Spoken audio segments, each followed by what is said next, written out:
Study material पे सबका focus है ना, है कि नहीं है ना? ठीक है, तो हम लोग मेसोसोम से आगे बढ़ते हैं।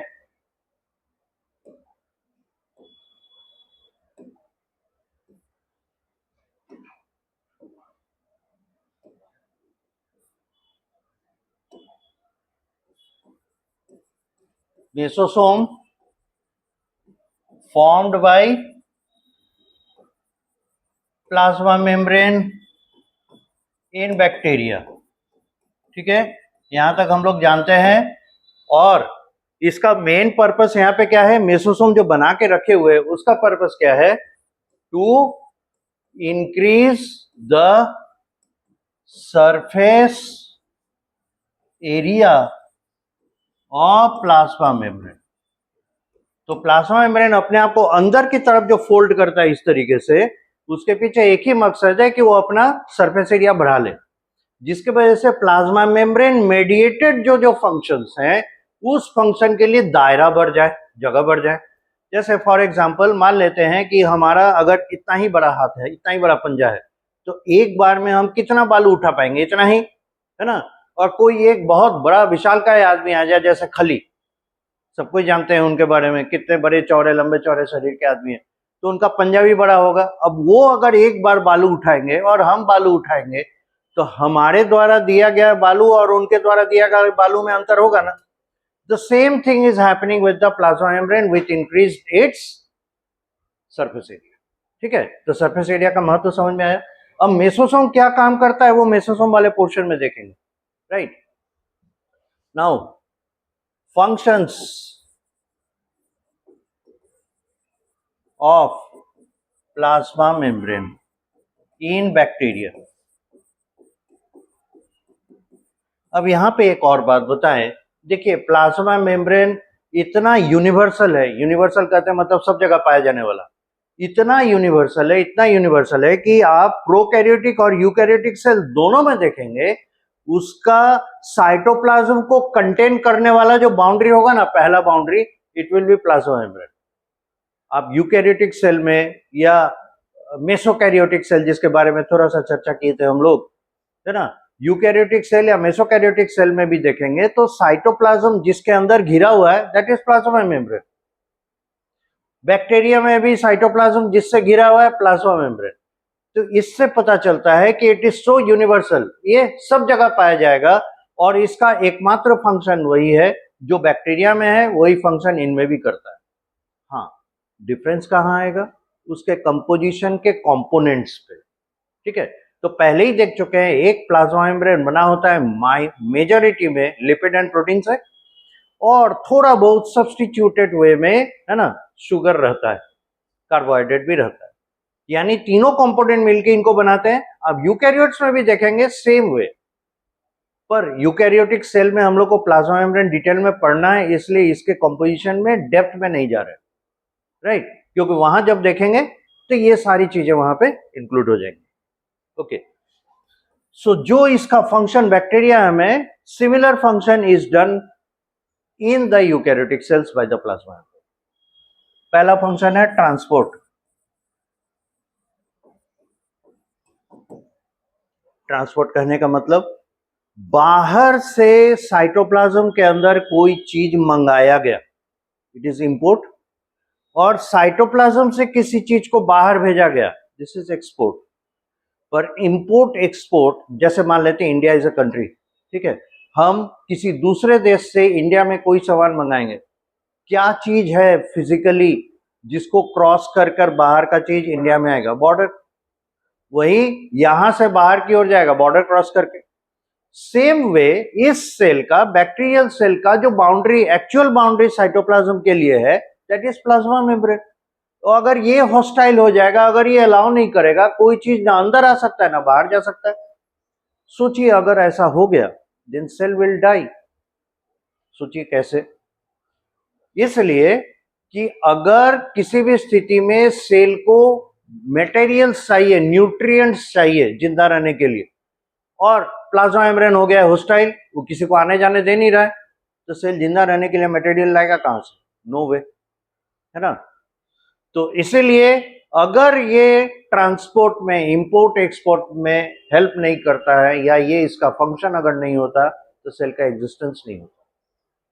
So that is why transport is most fundamental function of plasma membrane. Second number, it allows diffusion. हालांकि यह ट्रांसपोर्ट से ही मिलता जुलता चीज है, उसी से जुड़ा हुआ है, लेकिन थोड़ा सा एक स्किल है जिसको कि ये बैक्टीरिया अपने प्लाज्मा मेम्ब्रेन के थ्रू या कोई भी प्लाज्मा मेम्ब्रेन शो करता है. अब ये स्किल क्या है? स्किल ये है कि अगर वो मटेरियल प्लाज्मा मेम्ब्रेन को क्रॉस कर पाए, ठीक है, उन मटेरियल्स के बारे में बात हो रही है जो प्लाज्मा मेम्ब्रेन को ट्रैवल कर पाएंगे, ये नहीं जो प्लाज्मा मेम्ब्रेन को ट्रैवल नहीं कर पाएंगे, राइट. तो अगर कोई मटेरियल है जो प्लाज्मा मेम्ब्रेन को क्रॉस कर पाता है तो वो हायर कॉन्सेंट्रेशन से लोअर कॉन्सेंट्रेशन की ओर चलेगा अक्रॉस द प्लाज्मा मेम्ब्रेन. उदाहरण के लिए मान लीजिए this is the plasma membrane, ठीक है, पार्शियल बाउंड्री ले रहे हैं, ये हो गया इंट्रा सेलुलर स्पेस और ये हो गया एक्स्ट्रा सेलुलर स्पेस. हमारे पास प्लाज्मा मेम्ब्रेन द्वारा बनाया गया बाउंड्री है, इसके बाहर एक्स्ट्रा सेलुलर, इसके अंदर इंट्रा सेलुलर. तो हम क्या बात कर रहे हैं? ऐसे किसी मटेरियल का जो कि इसको ट्रैवल कर सकता है. तो कहा जा रहा है डिफ्यूजन क्या होगा? प्लाज्मा मेम्ब्रेन अलाउ करेगा किसी मटेरियल का आना जाना डाउन द कॉन्सेंट्रेशन ग्रेडियंट. ध्यान दीजिएगा टर्म डाउन द, यानी नीचे की तरफ, कमी की तरफ कॉन्सेंट्रेशन ग्रेडियंट. जिस तरफ कॉन्सेंट्रेशन ग्रेडियंट कम होगा उस तरफ फ्लो करेगा. तो किधर से? ज्यादा वाले से. And this is diffusion and the plasma membrane will allow this to happen. ठीक है, तो मान लेते हैं मटेरियल इज एम.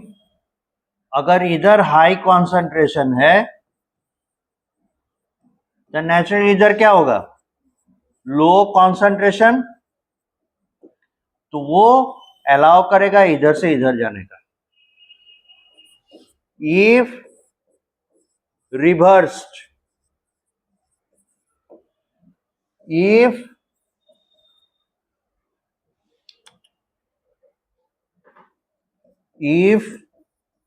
रिवर्स्ड, ये कहने का क्या मतलब है? अभी इधर हाई कॉन्सेंट्रेशन दिख रहा है, इधर लो, पलट देते हैं. अगर इधर हाई हो गया उधर लो तो फिर this is also allowed. This is what diffusion is. ठीक है, तो ये डिफ्यूजन अलाउ करता है. अब कौन कौन से मटेरियल डिफ्यूज कर सकते हैं फॉर एग्जांपल?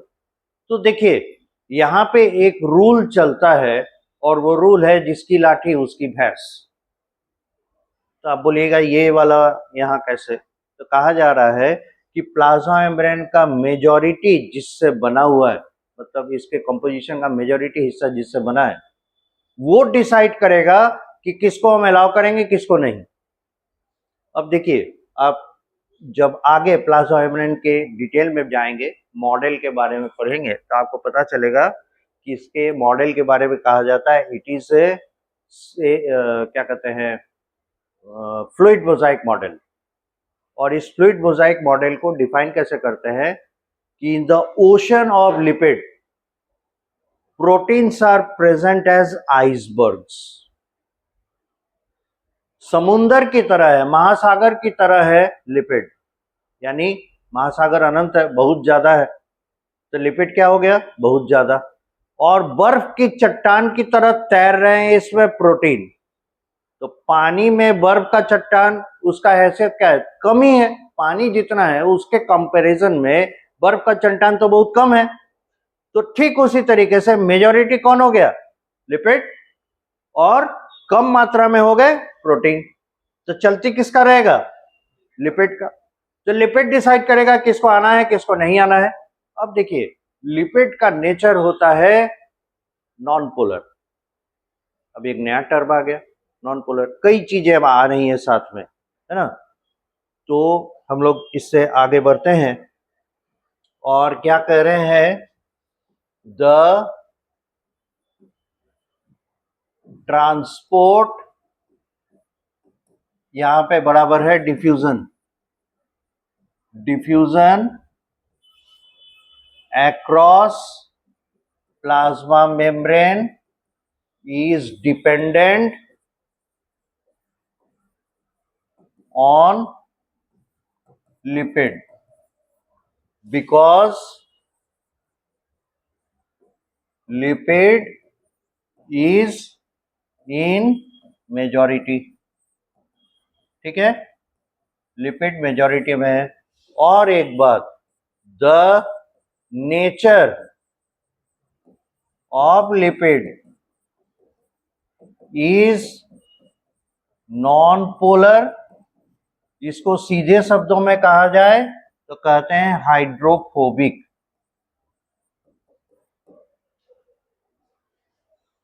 अब हाइड्रोफोबिक के बारे में ये कहा जाता है, इसका मतलब क्या निकल रहा है वो देखिए, hydro means water, phobic term आया कहां से, फोबिया, और फोबिया मतलब जानते ही हैं डर। तो क्या कहें हिंदी में, इंग्लिश में इसे रिपल्सन,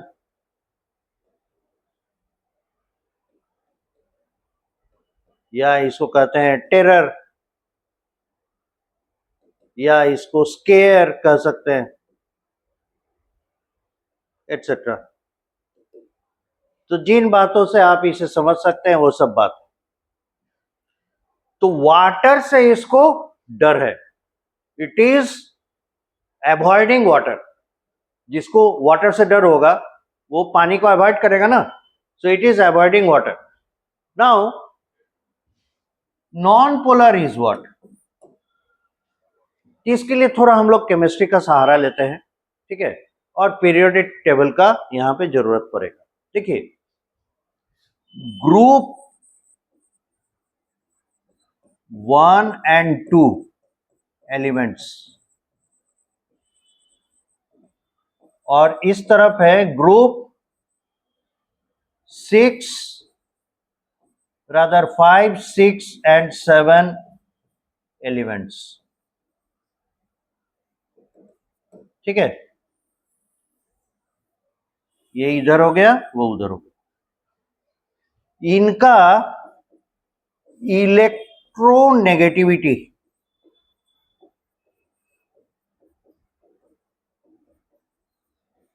कम होता है।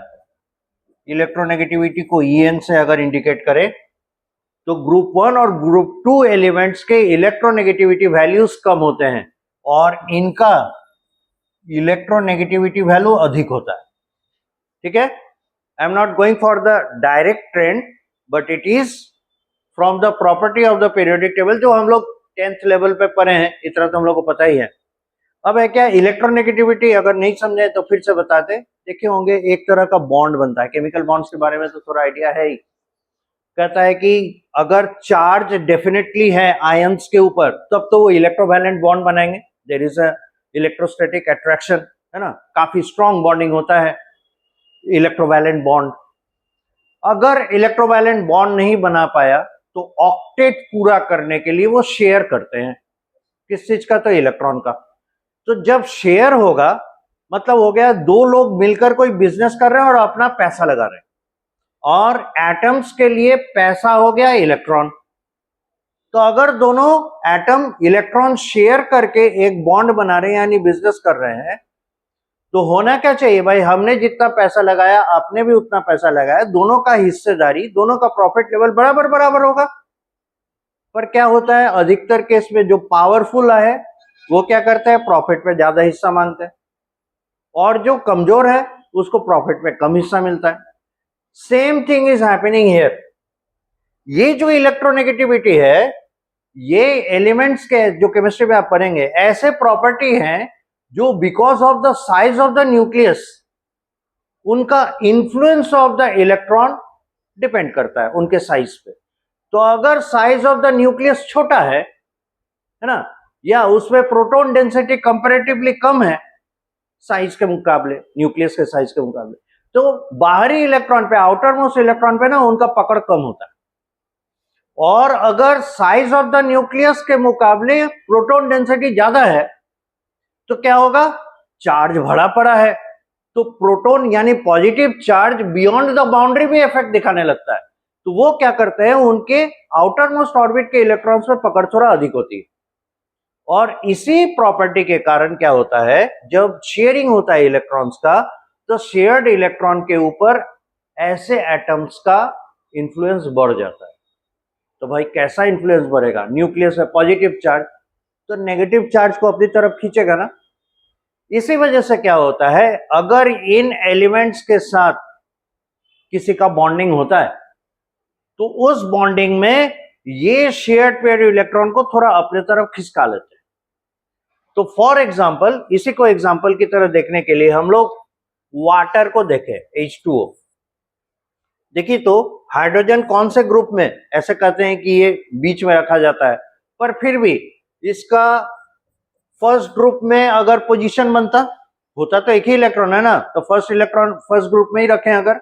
और ऑक्सीजन को, इसमें आउटर मोस्ट ऑर्बिट में कितने इलेक्ट्रॉन्स है, 6 टोटल। एटॉमिक नंबर इसका कितना होता है, 8, तो 2 और 6, यही तो इलेक्ट्रॉनिक कॉन्फ़िगरेशन लिखते हैं इसका। तो आउटर मोस्ट ऑर्बिट में कितना आ गए, 6 इलेक्ट्रॉन, ये ग्रुप 6 में चला गया, ठीक है। और ग्रुप 5, 6, 7 के लिए आप क्या बोले हैं, इनका इलेक्ट्रोनेगेटिविटी अधिक होता है, इसलिए ये क्या करेंगे, शेयर्ड पेयर ऑफ इलेक्ट्रॉन को अपनी तरफ ज्यादा खींचना चाहेगा।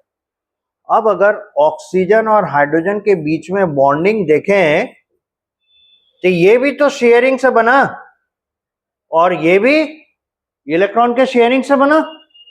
ये कोशिश क्या करेगा, इस शेयर्ड पेयर को अपने तरफ खींचने का, ठीक है। तो इलेक्ट्रॉन का पेयर नजदीक रखेगा ऑक्सीजन का। अगर ये ऑक्सीजन के नजदीक ज्यादा रहे तो इस पे कैसा चार्ज डेवलप करने लगेगा, नेगेटिव चार्ज। लेकिन ये एब्सोल्यूट नहीं है, ठीक है। ये वही बात है कि हम बोल रहे हैं कि हमारे तरफ ज्यादा रहो, पर हम ले नहीं रहे ताकि दूसरा वाला पूरी तरह से फ्री नहीं हो जाए, ठीक है। तो इसीलिए क्या होगा, ये OH बॉन्ड तो न्यूट्रल बॉन्ड है, लेकिन इलेक्ट्रॉन इधर खिसक जाने के कारण इसमें ना छोटा सा चार्ज डेवलप करने लगेगा, नेगेटिव चार्ज। अब न्यूट्रल है, इसको बैलेंस करने के लिए इसमें भी छोटा सा डेल्टा पॉजिटिव चार्ज डेवलप करेगा। सेम वे ये भी एक छोटा सा डेल्टा पॉजिटिव चार्ज डेवलप करेगा। Now the scenario is there is a localisation of charges on this bond. ये जो OH बॉन्ड है, देख रहे हैं, एक तरफ पॉजिटिव चार्ज और एक तरफ नेगेटिव चार्ज कोलोनाइज कर रहा है, इसी को कहते हैं पोलराइजेशन। पोलराइज हो गया, कोई एक कोई दूसरे तरफ चला गया, ठीक है। तो जितने भी ऐसे एलिमेंट्स है ना, जितने भी ऐसे एटम्स दूसरे कम इलेक्ट्रोनेगेटिव एटम के साथ बॉन्डिंग करेंगे, उन सभी का बॉन्डिंग क्या होगा, पोलर बॉन्ड। और ऐसा मॉलिक्यूल पोलर मॉलिक्यूल कहलाएगा। और जिनमें ताकत, पावर इलेक्ट्रॉन पेयर को अपने तरफ खींचने की बराबर है, बेचारा बीच में ही रहेगा, ना उधर शिफ्ट करेगा ना इधर, तो नेचुरली क्या होगा, पोलराइजेशन नहीं होगा, तो वो नॉन पोलर होंगे। अब कार्बन और हाइड्रोजन का जो इलेक्ट्रोनेगेटिविटी है, दीज आर ऑलमोस्ट इक्वल, इसलिए कार्बन और हाइड्रोजन के बीच में जो बॉन्ड बनता है उसमें पोलरिटी का सवाल नहीं, ठीक है। तो जितने भी हाइड्रोकार्बन्स हैं वो क्या होंगे, नॉन पोलर, और जितने भी इस तरह के मॉलिक्यूल होंगे वो होंगे पोलर। अब पोलर नॉन पोलर का कॉन्सेप्ट समझने के बाद अब अगर हम आते हैं लिपिड के नेचर पे, लिपिड का नेचर क्या है, नॉन पोलर।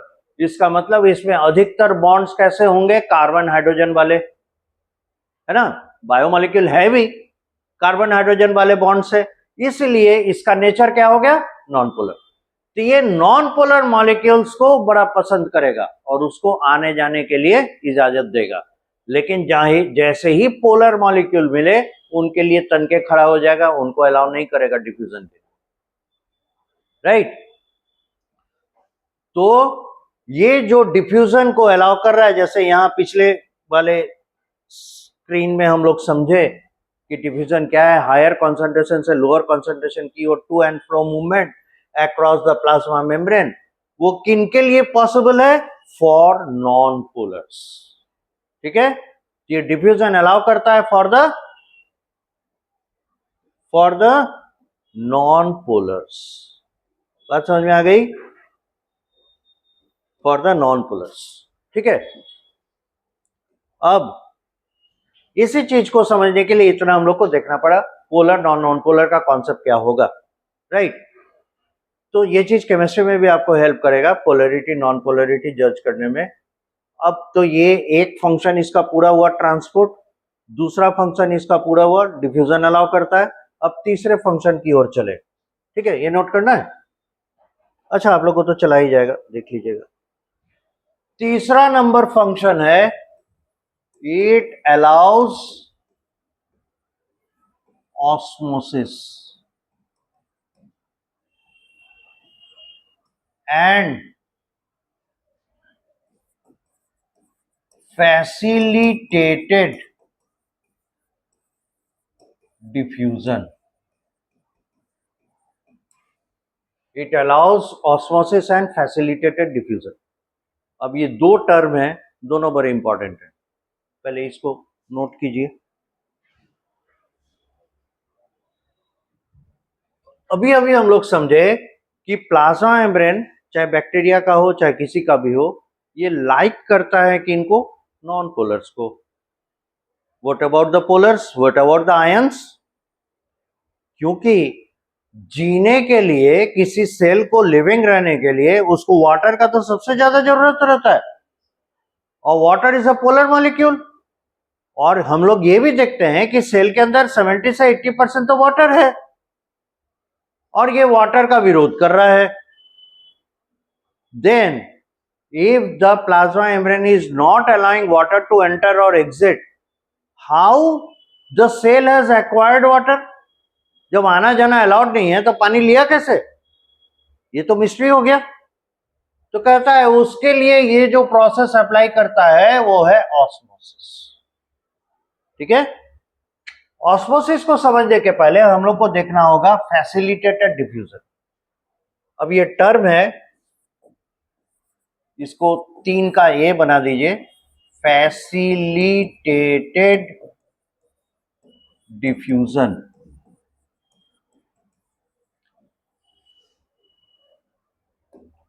अगर इनको वर्ड बाय वर्ड ब्रेक करें, फैसिलिटेटेड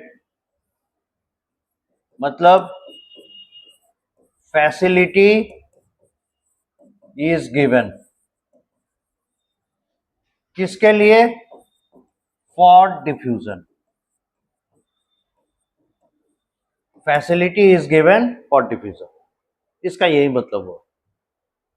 तो अब अगला सवाल होगा, किनको आप फैसिलिटी देना चाह रहे हैं? जिन्हें सुविधा उपलब्ध नहीं है, जो नहीं कर सकते हैं, right. So this method is employed for those substances which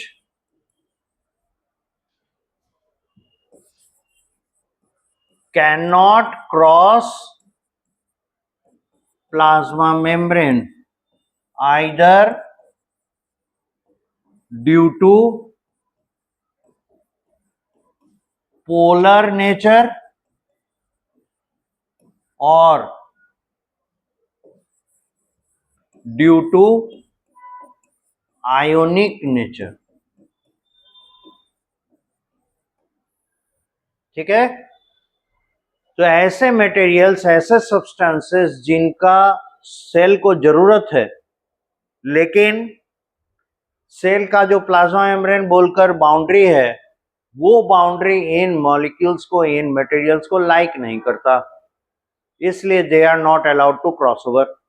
ठीक है, अब उनके बिना इनका जीवन भी नहीं पूरा हो सकता, दे कैन नॉट लिव। इसीलिए सेल ने उपाय निकाला है, उन्हें फैसिलिटी दी है so that they can come and go, वो आ सके और जा सके, इसके लिए फैसिलिटी दी है। इसीलिए इनके ट्रांसपोर्ट के लिए जो टर्म यूज होता है उसे कहते हैं फैसिलिटेटेड डिफ्यूजन, राइट। अब डिफ्यूजन मतलब ही समझ पा रहे हैं, from higher concentration to lower concentration, ये काम करना है, लेकिन फैसिलिटी के साथ। ठीक है, अब ये कैसे मुमकिन है वो देखिए। अगर आप प्लाज्मा मेम्ब्रेन को देखेंगे तो मान लेते हैं इस तरीके से लिपिड का लेयर है, दिस इज लिपिड लेयर। ठीक है, अब इसमें क्या होगा,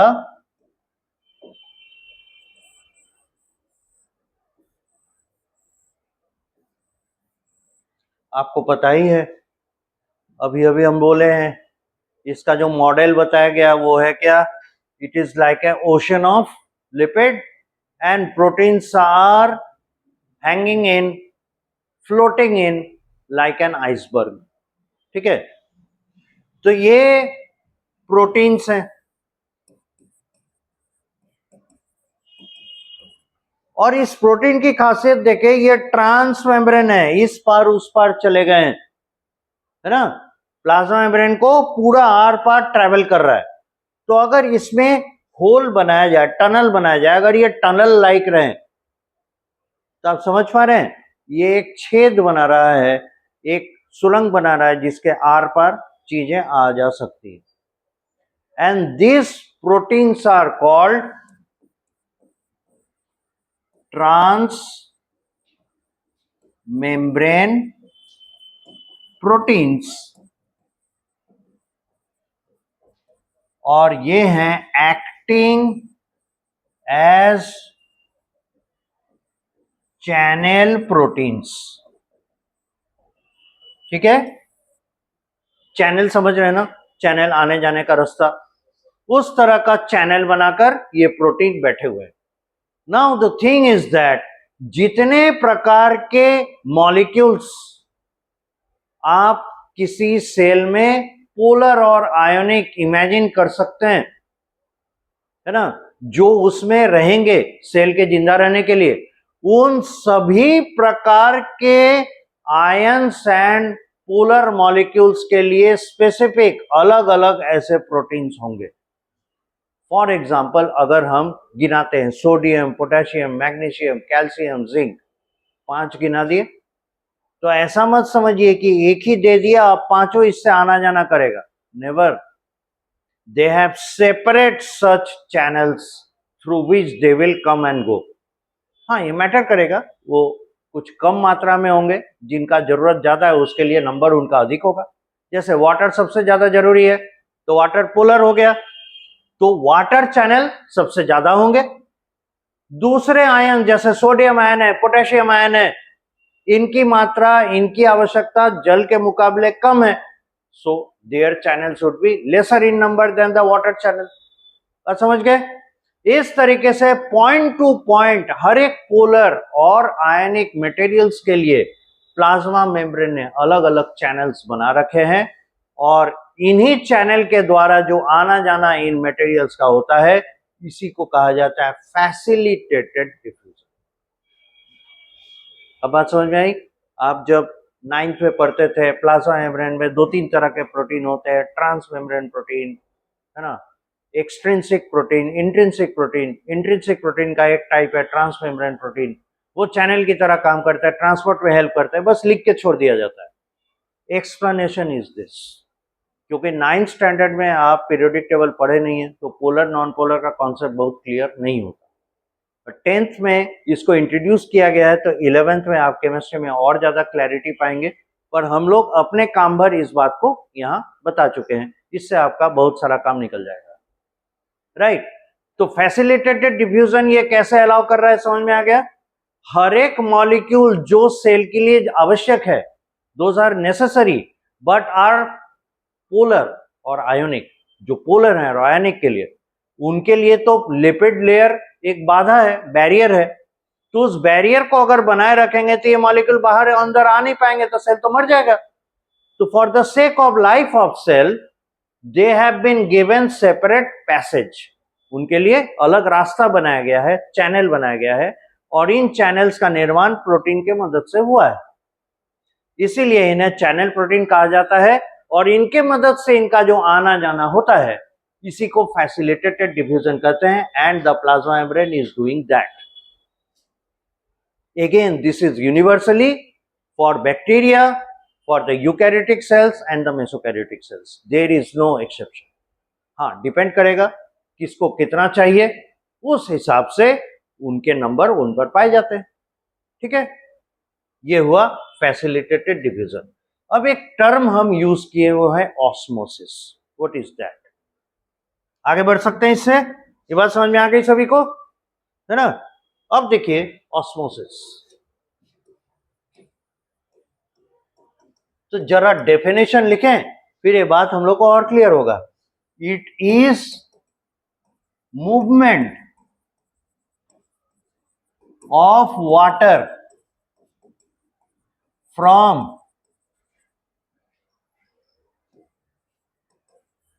high purity potential area to low purity potential area across an SPM। SPM हो गया सेमी परमिएबल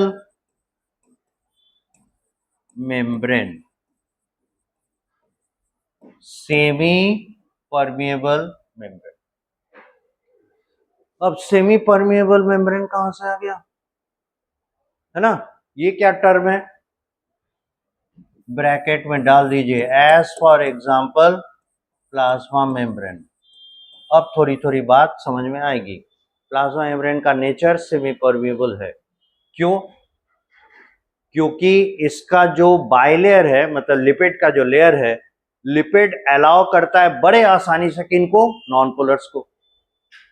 तो नॉन पोलर के लिए ये हमेशा वेलकम पाथ है, पोलर और आयनिक के लिए वेलकम पाथ नहीं है, तो उन्हें ऑल्टरनेटिव रास्ता ढूंढना पड़ता है। ठीक है, इसलिए permeable to what? Non polars, non permeable to what? Polars and ionic. तो भेदभाव कर रहा है ना, इसीलिए ये सेमी परमिएबल, पार्शियल परमिएबल हो गया। ठीक है, तो plasma membrane is an example of semi permeable membrane. और सेल के अंदर जितने तरह के मेम्ब्रेन पाए जाएंगे, यूकैरियोट से, प्रोकैरियोट में तो एक ही होता है, प्लाज्मा मेम्ब्रेन है, इसके अलावा और कोई नहीं। यूकैरियोट में और भी सब जगह मिलेंगे, जैसे माइटोकॉन्ड्रिया है, क्लोरोप्लास्ट है, लाइसोसोम है, एटसेट्रा, वैक्यूल्स हैं। तो इनके आर पार जो मटेरियल आना जाना करेंगे, वो जिस मेम्ब्रेन के आर पार करेंगे, ऑल आर सेमी परमिएबल। ठीक है, तब सेमी परमिएबल मेम्ब्रेन का एग्जांपल मिल गया। अब इसके डेफिनेशन पर पॉइंट टू पॉइंट चलिए। कहता है it is a movement of water. किसको हाईलाइट कर रहा है? Water movement. High purity potential to low purity potential area, यानी साथ में और क्या कहा? Across SPM. तो सबसे पहले हमको क्या करना पड़ेगा? फॉर एग्जाम्पल एक वेसल ले ले,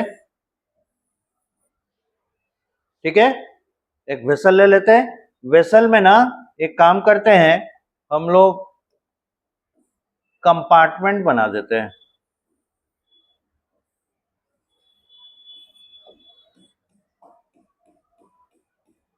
this is compartment A, this is compartment B. इस वेसल को दो पार्ट में बांट दिया, ठीक है, और इसका बाउंड्री कौन बना? SPM, semi permeable membrane. हम कह रहे हैं जो डेफिनेशन में, उसको यहां पे उतारे हैं। ठीक है, अब कहता है क्या? अगर आप इसमें डिस्टिल्ड वाटर, जो प्योरेस्ट फॉर्म ऑफ वाटर है, उस वाटर को पुट करते हैं कंपार्टमेंट ए में, फॉर एग्जांपल हम यहां तक कंपार्टमेंट ए को वाटर से भर दिए, कंपार्टमेंट बी में वाटर नहीं डाले, ठीक है, तो हम थोड़ी देर के बाद नोटिस क्या करेंगे,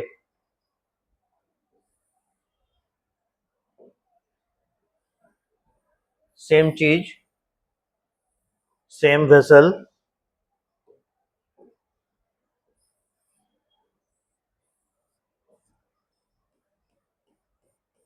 again this is compartment A, this is compartment B. हम क्या कर चुके थे, ये कंपार्टमेंट में यहां तक वाटर डाले थे, दिस वाज द लेवल। थोड़ा टाइम स्पेंड करने देते हैं, थोड़ा टाइम निकलने देते हैं, पाएंगे क्या, कंपार्टमेंट ए में ना पानी कम हो जाएगा, पानी का लेवल डाउन हो जाएगा और यहां पहुंच जाएगा। तो बाकी का पानी गया कहां, it will be travelling towards the compartment B and will acquire this level. पहले क्या था, लेवल था 0, यहां था ना, देख रहे हैं 0 लेवल है, यानी कि है ही नहीं। Now from the compartment A, water has appeared in the compartment B. Why so? Reason पहला, ये सेमी परमिएबल है। अभी अभी हम लोग बात किए हैं वाटर के लिए, इस पर चैनल्स हैं, वाटर चैनल्स। तो वाटर चैनल के थ्रू इस सेमी परमिएबल मेम्ब्रेन से वाटर आना जाना कर सकता है, फाइन। अब क्या, ये वाटर आपको क्या दिया गया, डिस्टिल्ड वाटर, यानी प्यूरेस्ट फॉर्म ऑफ वाटर है। तो प्यूरेस्ट फॉर्म ऑफ वाटर में प्यूरिटी 100% है, तो यहां चूंकि पानी नहीं था, प्यूरिटी 0, और यहां बहुत हाई प्यूरिटी, तो हाई प्यूरिटी से 0 प्यूरिटी की तरफ वाटर जाएगा कि नहीं जाएगा, जाएगा। So it has gone, there is not a big deal anymore, ठीक है, बड़े आसानी से जा सकता है, ओके। ये था एक्सपेरिमेंट का पार्ट ए। अब पार्ट बी पर आइए। पार्ट बी में हम क्या करते हैं, हम इसमें ना इंप्योरिटी इंड्यूस करते हैं। क्या करें, कंपार्टमेंट बी में इंप्योरिटी इंड्यूस करने के लिए हम क्या करते हैं, थोड़ा सा पिंच ऑफ सोडियम क्लोराइड मिला देते हैं। सोडियम क्लोराइड कॉमन सॉल्ट जिसे हम खाते हैं, और पानी में 1 चुटकी नमक डालने के बाद थोड़ा सा चम्मच चला दीजिए, क्योंकि इंप्योरिटी रहता है उसमें, इसीलिए। अगर लेबोरेटरी का क्या कहते हैं, लेबोरेटरी रिएजेंट, अगर लेबोरेटरी में आपका सोडियम क्लोराइड आया हुआ है, वो purest form of sodium chloride है, उसमें डालिएगा, आपको दिखेगा ही नहीं, गायब हो गया। पर आप जो एडिबल सॉल्ट लाते हैं उसमें कई तरह की चीजें मिली हुई रहती हैं, that is why it is not easily soluble in water, sometimes something lays behind, कुछ रह जाता है नीचे, ठीक है। तो घर का एक्सपेरिमेंट है, घरेलू एक्सपेरिमेंट है, तो हम इतना कर सकते हैं, सोडियम क्लोराइड डालकर उसको चम्मच चला देंगे, तो आपको क्या पता चलेगा, नमक कहाँ गया पता ही नहीं। क्यों, वाटर हैज बीन डिसॉल्व, ये salt has been dissolve, sodium chloride पूरा घुल गया। अब एक बात बताइए, यहां सोडियम क्लोराइड आप डिसॉल्व किए, क्या ये वाटर पहले की तरह प्योर है?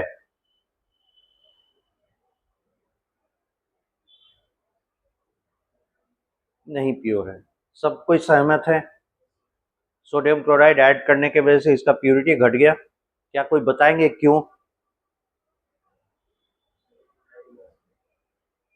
नहीं।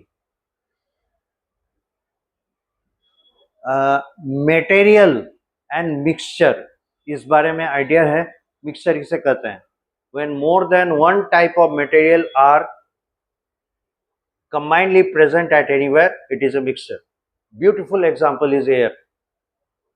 एयर से बढ़िया मिक्सचर का एग्जांपल नहीं मिलेगा, इसमें सिंगल गैस नहीं है, various types of gases. Majority में कौन है, nitrogen, then the oxygen, then the carbon dioxide, then other gases are there. पर आप बाइफरकेट कर पाएंगे, अरे यहाँ पे ऑक्सीजन है, यहाँ कार्बन डाइऑक्साइड है, वहां नाइट्रोजन है, इतने बड़े एरिया में नाइट्रोजन है? Never, you will never be able to bifurcate the gases in air. तो ये होमोजीनियस मिक्सचर है, सब बराबर तरीके से मिले हुए, ठीक है। तो मिक्सचर, होमोजीनियस, हेट्रोजीनियस, ये सब आप लोग पढ़े हैं, थोड़ा पढ़ेंगे भी आगे केमिस्ट्री में। तो वही कह रहे हैं, यहाँ पे ये वाटर अब क्या हो गया, अब प्योर नहीं रहा, it is not any more A distilled water, it is a mixture of distilled water and sodium chloride. ये सोल्यूशन बन गया, तो प्योरिटी क्या हो गया, अब इसकी प्यूरिटी मिक्सचर बनने के कारण घट गई और बिना कुछ किए इसका प्यूरिटी अब क्या हो गया, बढ़ गया। क्यों? मान लेते प्यूरिटी यूनिट एक्स था ये, है ना। अब इसमें सोडियम क्लोराइड, वही प्यूरिटी यहां भी था, same water has come up to this place ना, यही वाटर इधर आया था ना, तो उस समय इधर भी प्यूरिटी इनिशियल स्टेज में क्या था, एक्स। अब यहां पे आप सोडियम क्लोराइड ऐड कर दिए, मान लेते हैं अब इसका प्यूरिटी हो गया x1, ठीक है। सो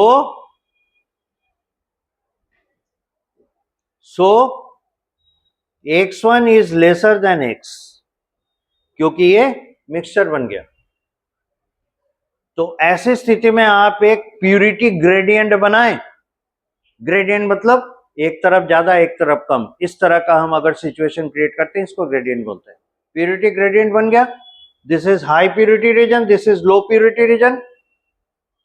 तो वाटर किधर से किधर मूव करेगा, कौन सा कंपार्टमेंट से किधर, हाई टू लो, यानी ए टू बी फ्लो करेगा। और आप देखकर थोड़ा ताज्जुब जरूर करेंगे, लेकिन ये कैसे नजर आएगा वो देखिए। सिमिलैरिटी रखते हैं, the same vessel is here, इस कलर से इसका बाउंड्री ड्रॉ किए थे।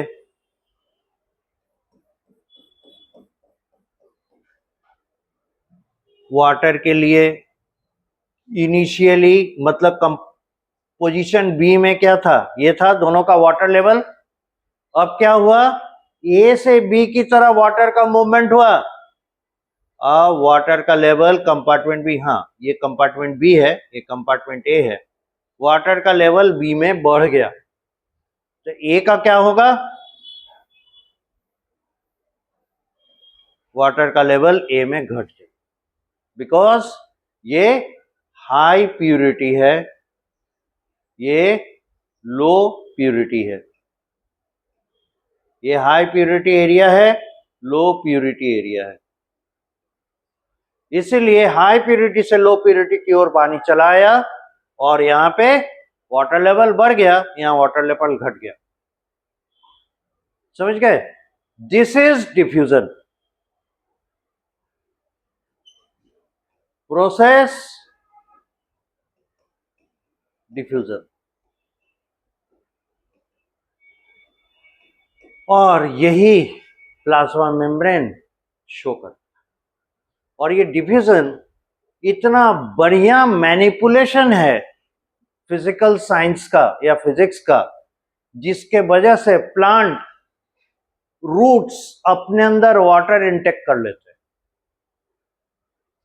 आप 100 मीटर तो छोड़ दीजिए, 10 मीटर ऊंचाई पर पानी ले जाना है। 10 मीटर कितना होगा, करीब करीब 25 फीट से 30 फीट के आसपास होगा। 30 फीट यानी 2.5 महल्ला, एक महल्ला 12 फीट का होगा ना, 10 फीट 12 फीट का हम एक फ्लोर बनाते हैं। तो 3 तल्ले मकान में अगर पानी चढ़ाना है और ग्राउंड फ्लोर पे पानी आ रहा है, आपको लगता है पानी ऊपर चल जाएगा? तो आपको पानी ऊपर चढ़ाने के लिए क्या करना पड़ेगा, पंप लगाना पड़ेगा। मोटर लगाते हैं ना, पंप चलाते हैं तब पानी ऊपर चढ़ता है। आप इमेजिन कीजिए अगर आपका 100 मीटर ऊंचा मकान हो, जो दुनिया में सबसे लंबे पेड़ होते हैं जिनको कहते हैं उनको, है ना, ये एक प्रकार के जिम्नोस्पर्म है। तो जिंको में क्या है कि वो 100 मीटर लंबे पेड़ होते हैं और इसी प्रिंसिपल से, इस प्रिंसिपल से इनिशिएट करके वो वाटर को अपने टॉप लेवल तक, सबसे ऊंचाई पे जहां पत्ता है वहां तक पानी पहुंचा देता है without using any physical motor. किसी भी तरह का पंप यूज किए बिना इसी मेथड से ये लगातार पानी चढ़ा रहे हैं और जब से बने हैं तब से। हाउ? तो आप जानते ही होंगे, रूट में रूट हेयर्स होते हैं। ये रूट हेयर्स क्या करते हैं, सॉइल में मिनरल जो है उनको डिसॉल्व करते हैं। आप लोग ट्रांसपोर्ट पढ़े हैं लाइफ प्रोसेसेस में, और उसमें transport of mineral and water in the plants वो था। तो उसमें देखे होंगे सबसे पहले काम क्या करता है, जो रूट हेयर्स है वो अपने से कुछ एंजाइम्स रिलीज करता है सराउंडिंग सॉइल में, जमीन में मिट्टी में जहां पे है, और उससे क्या होता है जो भी मिनरल है सराउंडिंग सॉइल में वो घुल जाता है, डिसॉल्व हो जाता है। अब इस सॉल्युबल सॉल्ट को ये जो रूट हेयर है वो एनर्जी कंज्यूम करके, एटीपी खर्च करके, है ना, उस सॉल्ट को अपने अंदर मंगाता है। तो साइटोप्लाज्म में जो रूट हेयर का सेल है उसके साइटोप्लाज्म में वाटर का प्यूरिटी क्या हो गया, घट गया, सॉल्ट मंगा लिया, सॉल्ट कॉन्सेंट्रेशन अंदर ज्यादा, इसलिए प्यूरिटी क्या हो गया, कम, और बाहर के वाटर में प्यूरिटी बढ़ गया बिना कुछ किए हुए, क्योंकि वहां पे सॉल्ट कॉन्सेंट्रेशन कम हो गया। अब पानी किधर से किधर आएगा, सॉइल में से फोर्सफुली वाटर अंदर आ जाएगा रूट हेयर के सेल्स पे। So this is how it initiates the water inflow inside the roots. This is the beauty of this diffusion, sorry क्या बोलते हैं इसको, प्रोसेस, या डिफ्यूजन नहीं होना चाहिए, process osmosis, I am sorry, this process is osmosis. हाँ, diffusion का एक टाइप है जिसमें कि ग्रेडियंट तो है पर यहां कॉन्सेंट्रेशन की जगह पे प्यूरिटी है, प्यूरिटी ग्रेडियंट जिधर हाई है जिधर लो है उस तरफ जाएगा, हाई से लो की तरफ। So this is osmosis, and this osmosis is such a wonderful process, it kind of manipulation that the living cells do to draw water inside. Bacteria क्यों पीछे रहेगा, इसी मदद से, इसी डिफ्यूजन के मदद से बैक्टीरियल सेल्स प्लाज्मा मेम्ब्रेन के अक्रॉस वाटर ड्रॉ करते हैं। ठीक है, तो ये प्लाज्मा मेम्ब्रेन का एक और अनोखा प्रॉपर्टी हुआ, and this is how the plasma membrane works in bacteria. तो क्या क्या मेन प्रॉपर्टी शो कर रहा है, एक ट्रांसपोर्ट, दूसरा डिफ्यूजन, एंड तीसरा ऑस्मोसिस। समझ में आ गया how it does, this is how. इसके डिटेल में और हम लोग जाएंगे जब यूकैरियोटिक सेल्स के प्लाज्मा मेम्ब्रेन पढ़ेंगे, तब पॉइंट टू पॉइंट उसके स्ट्रक्चर्स, कंपोजिशंस, कैसे प्रोटीन्स प्लेस्ड होते हैं, वो सारा चीज वहां पे हम लोग और डिटेल में देखेंगे। ओके, तो इनके तीनों बाउंड्री के बाद अब हम लोग को देखना चाहिए फ्लैजिला।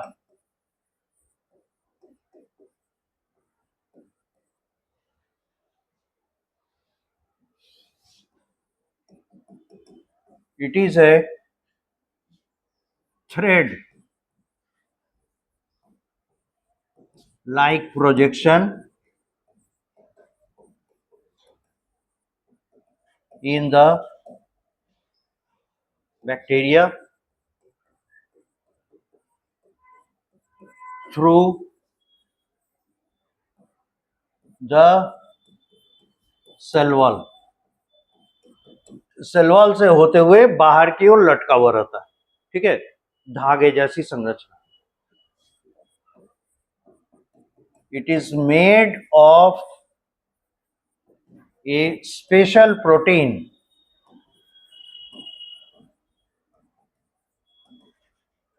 फ्लैजिलीन।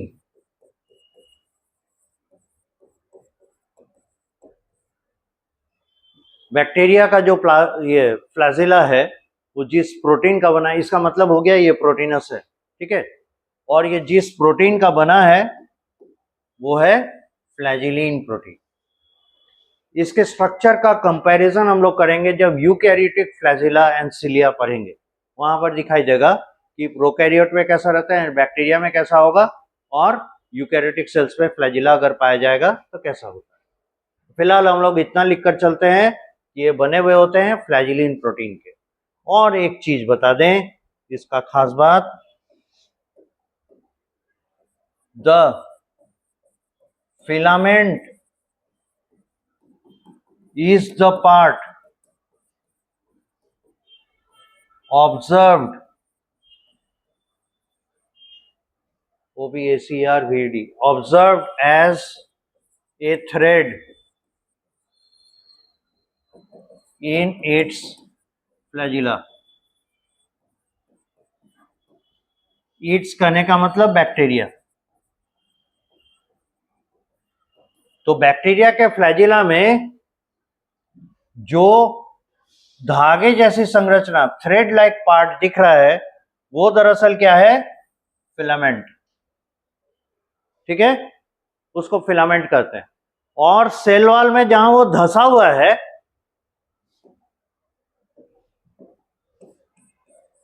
द पोर्शन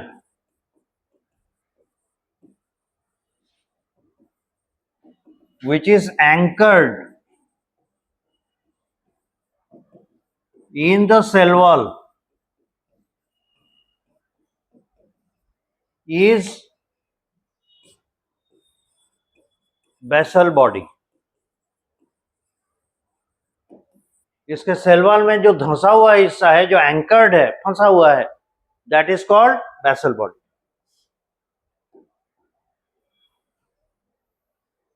और इस बेसल बॉडी को इस फिलामेंट के साथ जोड़ने वाला एक स्ट्रक्चर होता है, उसको कहते हैं hook. The basal body and filament are connected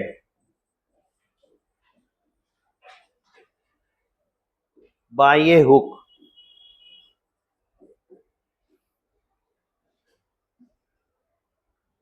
इसके फिलामेंट और बेसल बॉडी को जोड़ने वाला एक स्ट्रक्चर रहता है, वो है हुक।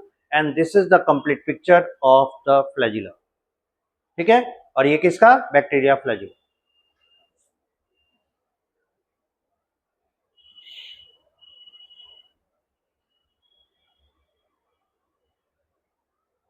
तो थोड़ा इमेजिन तो हो ही रहा होगा, पतला धागा जैसा स्ट्रक्चर है, उसे फिलामेंट कहे, और धंसा हुआ है सेल वॉल में, उसको हम लोग बेसल बॉडी कर रहे हैं। दोनों को एक कनेक्टर मिला हुआ है, that is hook. Something like that. देखिए, जैसे हमारा ये माथा हो गया, ये हमारा थोरैक्स हो गया, इसको हेड, इसको थोरैक्स कर रहे हैं। इस हेड और थोरैक्स को कौन कनेक्ट करके रखा हुआ है? नेक, गर्दन। ठीक है, तो अगर इसको बेसल बॉडी समझते हैं और इसको फिलामेंट समझते हैं, देन दिस इज हुक। ठीक, this is how the thing is.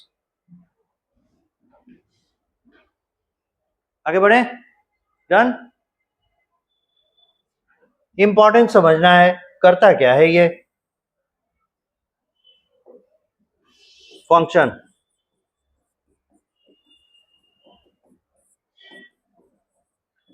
The flagella helps the bacteria to navigate। यहां नेविगेशन कैसे कर रहा है? Swim in water. फ्लैजिला की मदद से बैक्टीरिया क्या करता है? पानी में तैर सकता है। तो इसे पानी में लोकोमोशन करने की आवश्यकता होती है, सॉइल पर नहीं करता है। सॉइल पर एक जगह पड़ा रहेगा, हमेशा हवा चलते रहता है, एक जगह से दूसरी जगह उड़ के चला जाए। ठीक है, और दूसरा हेल्पिंग हैंड हम लोग हुए, एंड दूसरे एनिमल्स हैं, वो मोबाइल हैं, तो अपने बॉडी के साथ बैक्टीरिया उठाकर एक जगह से दूसरी जगह लेके चलते हैं। सो this is how they survive. ठीक है, पर पानी में बैक्टीरिया के लिए लाइफ कंपैरेटिवली आसान भी है, लेकिन सॉइल में बैक्टीरिया के लाइफ बहुत ज्यादा डिफिकल्ट है। इसलिए क्या होता है, वाटर में पाए जाने वाले बैक्टीरिया और सॉइल में पाए जाने वाले बैक्टीरिया, दोनों में बहुत अंतर मिलता है। क्योंकि इतने तरह की परेशानियों को झेलकर बैक्टीरिया सॉइल पे जिंदा रहता है, इसलिए इसमें एडेप्टेशन, एनवायरमेंटल हैजार्ड से लड़ने की क्षमता बहुत अधिक होती है सॉइल बैक्टीरिया। और सॉइल बैक्टीरिया अगर हम लोग का पैथोजन बनता है, तो हम लोग को बहुत नुकसान पहुंचा सकता है। पर वाटर मेडिएटेड बैक्टीरिया यूजुअली हमारे लिए परेशानी नहीं खड़ी कर। ठीक है, क्योंकि वो कंपैरेटिवली उतने हार्डी नहीं होते, क्योंकि उन्हें उतना झेलना नहीं पड़ता, तो वो उतने एडेप्टेड नहीं है। पर सॉइल बैक्टीरिया हमारे लिए बहुत परेशानी खड़ी कर सकते हैं, हमारे लिए फायदेमंद भी हैं। दुनिया में 80% जो हम लोग एंटीबायोटिक बनाते हैं सॉइल बैक्टीरिया से बनाते हैं, और सॉइल बैक्टीरिया का बाकायदा एक ग्रुप है जो आपको हम मोनेरा पढ़ाते समय बताएंगे, उन्हें कहते हैं एक्टिनोमाइसेट्स। ये एक्टिनोमाइसेट्स ऐसे सॉइल बैक्टीरिया का ग्रुप है जो हम लोग को सबसे ज्यादा एंटीबायोटिक बनाने में हेल्प करता है। Varieties of antibiotics are produce from the actinomycetes. इनके सबसे अच्छे एग्जाम्पल में एक है टिटेनस बैक्टीरिया। तो कहीं भी चोट लग जाए, कट जाए, हाँ, tetanus bacteria is a soil bacteria, it is present everywhere. So if we are wounded, injured and the blood has come out, we should definitely take the antidote, vaccine against the tetanus bacteria.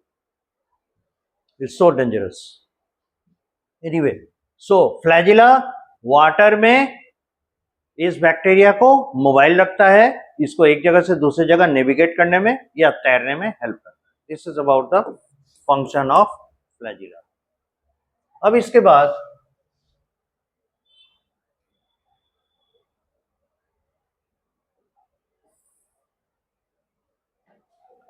एक और fine structure है, इसको serial number कितना देना चाहिए? 4 नहीं 5।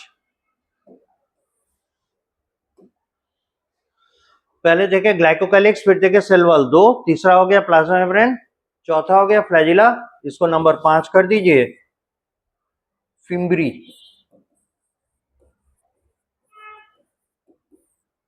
जो भी बाउंड्री से रिलेटेड स्ट्रक्चर से पहले उन्हें देख लेंगे, उसके बाद अंदर की ओर जाएंगे। फिम्ब्री, तो फिम्ब्री भी थ्रेड लाइक स्ट्रक्चर्स हैं, but they are quite short, बहुत छोटे होते हैं। These are small projections on the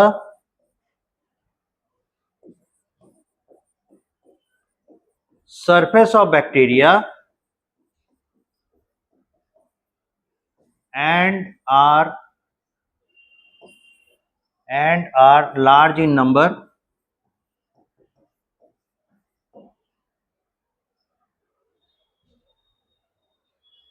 तो ये छोटे प्रोजेक्शंस हैं, सेल पे बहुत ज्यादा पाए जाते हैं। Their structures are solid and not hollow, and they help the bacteria to settle adhere, adhere, adhere with a solid surface, adhere with a solid surface in water. अब ये स्टेटमेंट बड़ा इंपॉर्टेंट है। ऐसा क्या लाभ मिलता है, क्यों ऐसा करना चाहता है, पानी में एक जगह टिकना क्यों चाहेगा?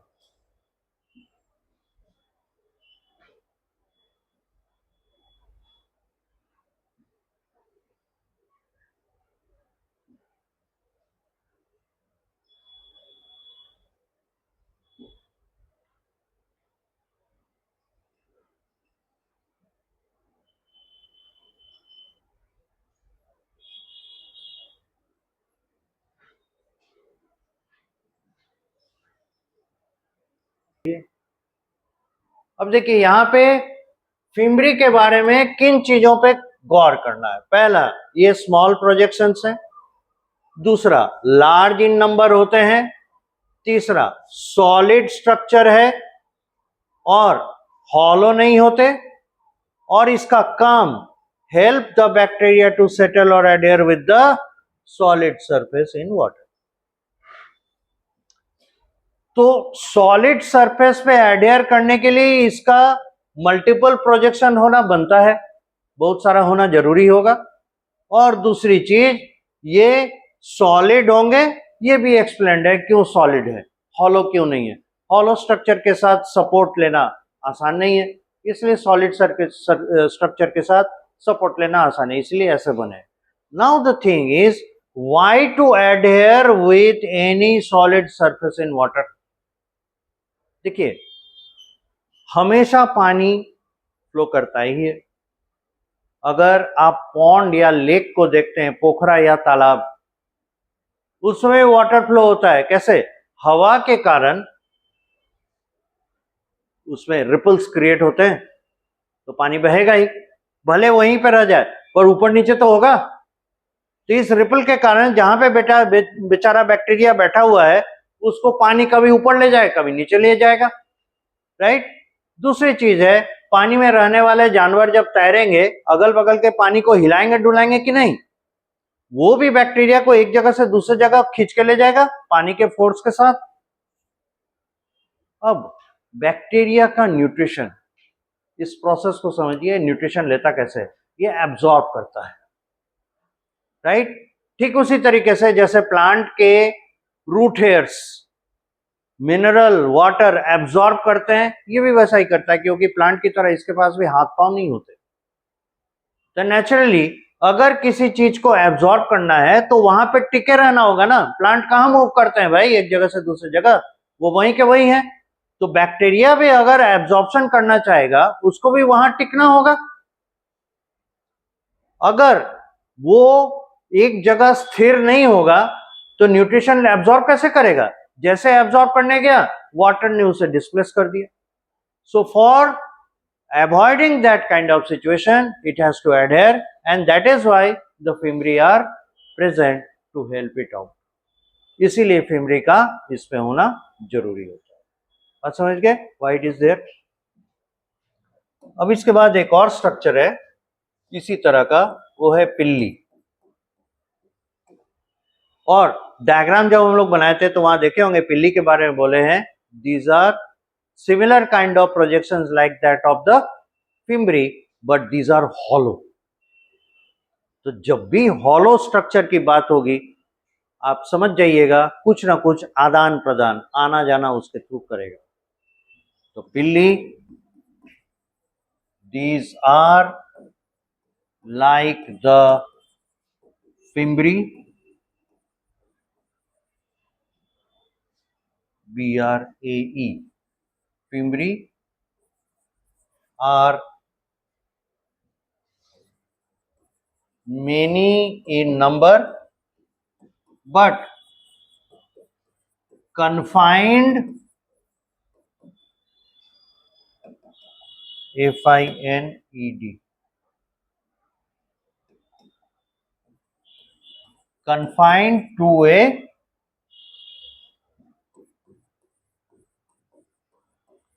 particular location over the bacteria.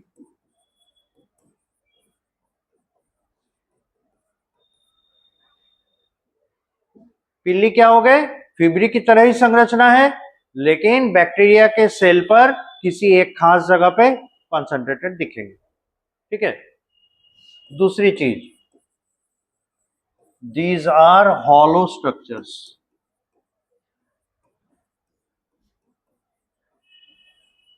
ये हॉलो स्ट्रक्चर होते हैं, खोखले हैं। ठीक है।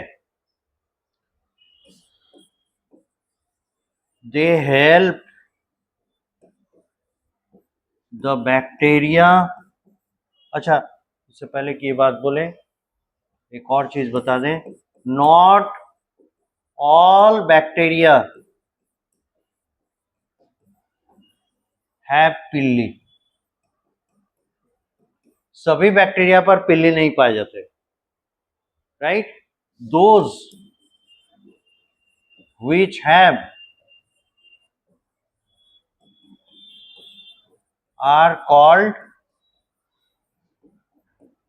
F plus bacteria. पिल्ली जिस पे प्रेजेंट है उसे F प्लस बैक्टीरिया कहते हैं। Those which lack are called F minus bacteria. इस तरीके से बैक्टीरिया का फिर एक लेवल ऑफ क्लासिफिकेशन हो गया, F प्लस F माइनस। ठीक है, होता क्या है, इन जनरल इन नेचर, प्रकृति में, when F plus bacteria are near F minus bacteria,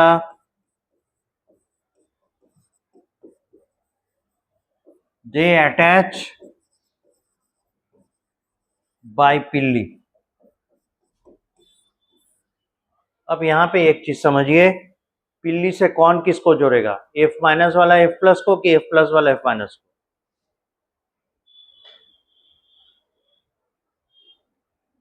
जिनके पास पिल्ली है उन्हें हमने क्या कहा, जिनके पास पिल्ली है उन्हें कहा F प्लस, जिनके पास नहीं है उन्हें कहा F माइनस।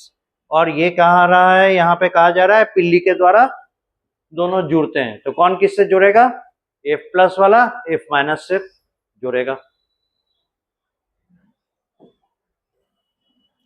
अब इस जंक्शन के पीछे मकसद क्या है, दिस देन allows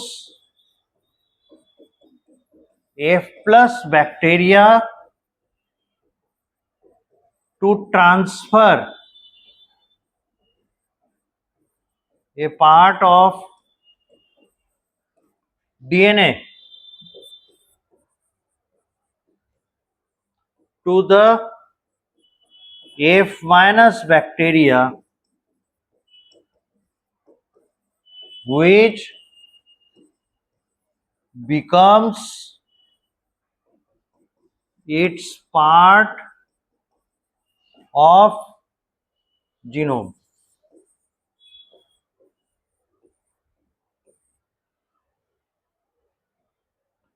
और प्लास्मिड, इस बात को लिखिए, फिर इसको एक्सप्लेन करते हैं।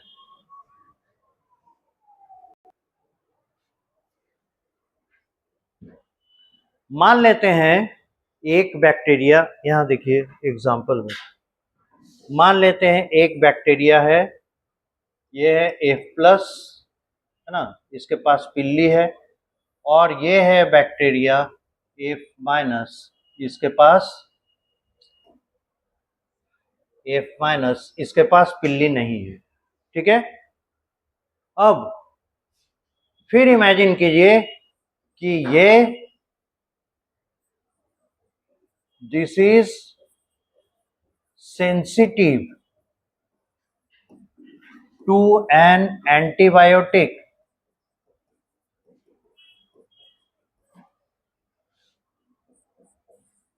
एम्पिसिलिन। एम्पिसिलिन बड़ा कॉमन एंटीबायोटिक है ना, घाव वगैरह हो जाए, इन्फेक्शन होता है तो फर्स्ट हैंड ट्रीटमेंट में इसको लो पोटेंशियल एंटीबायोटिक की तरह यूज किया जाता है। हालांकि ये वाइड स्पेक्ट्रम है, बहुत तरह के बैक्टीरिया के सेल वॉल को डैमेज कर सकता है, से एम्पिसिलिन देना कोई बड़ी बात नहीं है, देते ही हैं यूजुअली। ठीक है, तो ये बैक्टीरिया इस एम्पिसिलिन से मर जाएगा क्योंकि इट इज सेंसिटिव, है ना। और ये जो F प्लस बैक्टीरिया है, it is resistant to ampicillin. ठीक है, अब देखिए दो अलग अलग बैक्टीरिया हैं, एक एम्पिसिलिन से रेजिस्टेंट है, यानी इसको एम्पिसिलिन दीजिएगा इस पर कोई असर नहीं पड़ेगा, ये बड़ा उसी में ग्रो करने लगे, एम्पिसिलिन इसे नहीं मार सकता, पर ये ग्रो कर रहा है, ग्रो करते हुए हालत में अगर एम्पिसिलिन दे दीजिएगा ये मर जाएगा। अब संजोग ऐसा बना कि this F plus got connected by F minus, ये F प्लस है, ये F माइनस है। अब क्या होगा, इसमें से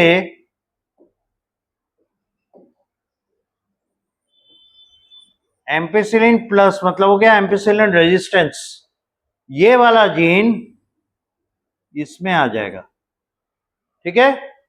और अब एम्पिसिलिन रेजिस्टेंस इसमें आ गया।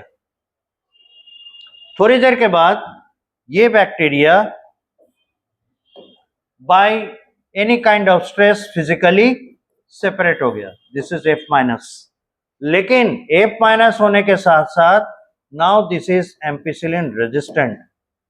अब इस बैक्टीरिया का अगर इन्फेक्शन कहीं हुआ और आपने इसके ट्रीटमेंट पे एम्पिसिलिन दिया, कोई असर नहीं होगा, इन्फेक्शन बढ़ता जाएगा।